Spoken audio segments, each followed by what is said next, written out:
If you are a business owner or a business executive, it is not a question if there's going to be a crisis in your company. The only question is when. And if it's when, it is going to be how difficult is it going to be? Would you know how to control it? Because unless you know how to control the crisis will control you. Hello, everyone. I'm Michael Zeischer, and this is another one in our series of videos designed to help entrepreneurs and small company executives succeed with their enterprise. So with that, let us take a look at the first introductory slide. The title of this presentation is Crisis Communications and Management. And by management, I mean control. So hello everyone again. This is video number 24 in a series of short videos designed to help you, the entrepreneur and small company executives, succeed with your enterprise.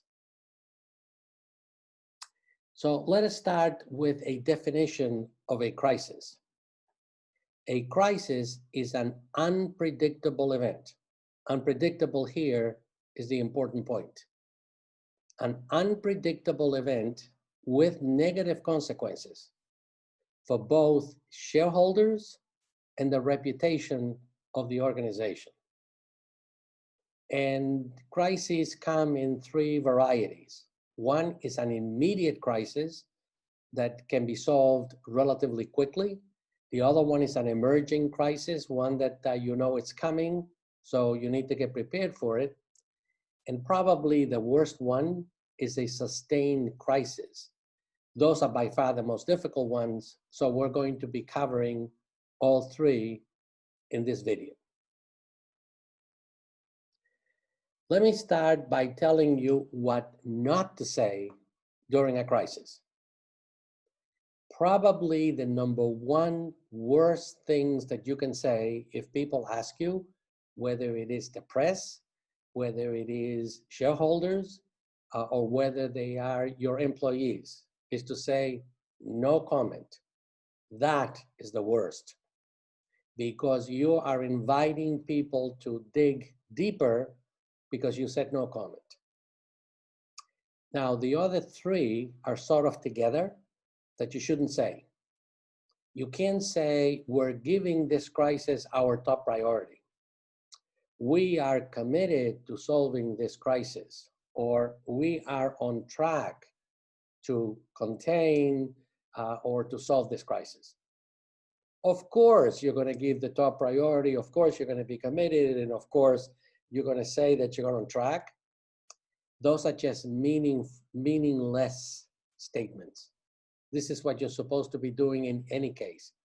So if that's what you're supposed to be doing, are you making news by saying it? Of course not. Okay, another one that is very bad. We didn't know there was going to be this crisis. We didn't plan for this crisis. If that is the case, you're a very poor manager. You may be a good leader, but you're a very poor manager. And the other one that is very bad is that if you tell people it wasn't a fault. Well, if it wasn't your fault, then whose fault was it? This is your company. So if there is a crisis, it is your fault.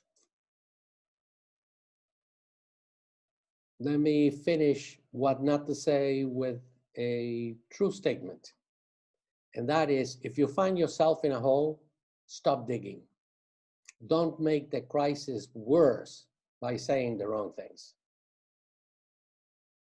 Now, let me give you some example of crises. One type is force majeure.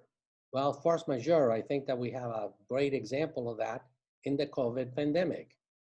How you are reacting to the COVID, how you're pivoting, what are you going to be doing post-COVID, but it was a force majeure.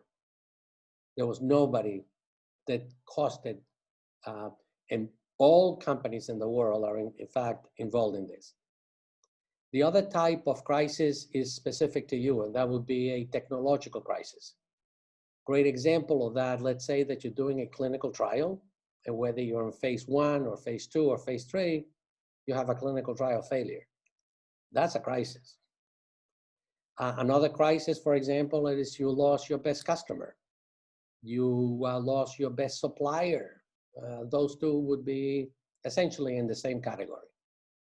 Now, a Maleficent crisis occurred to Johnson & Johnson with Tylenol. Somebody actually tampered with the containers at drugstores. So you may remember that was a Tylenol poison tampering. Well, Johnson & Johnson did a terrific job at containing and controlling this crisis. And they ended up on the other side as a very well-run company. Now, there's another one that is specific to companies that are involved in the life sciences. And that is if you have human victims. You may have patients dying as a result of medications that they're taking, as a result of a problem with an implantable medical device, a procedure.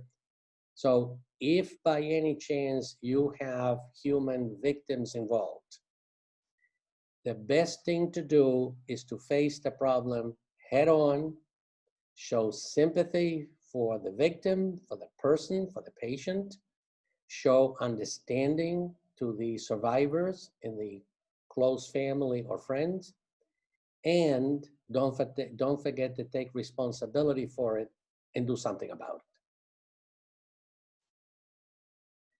Because if you don't, you're going to find out that the cover-up is actually worse than the crime. In this case, the cover-up is worse than the crisis. Well, now we're going to get into crisis management, and that is to say crisis control. And I'm going to divide it into two parts. The one on the left is going to be your response to the crisis, and then based on your response, you're going to set up a strategy. So let's take a look at response first. First thing that you need to do is to do fact finding.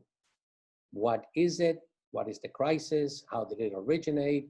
What happened? You need to know and understand that.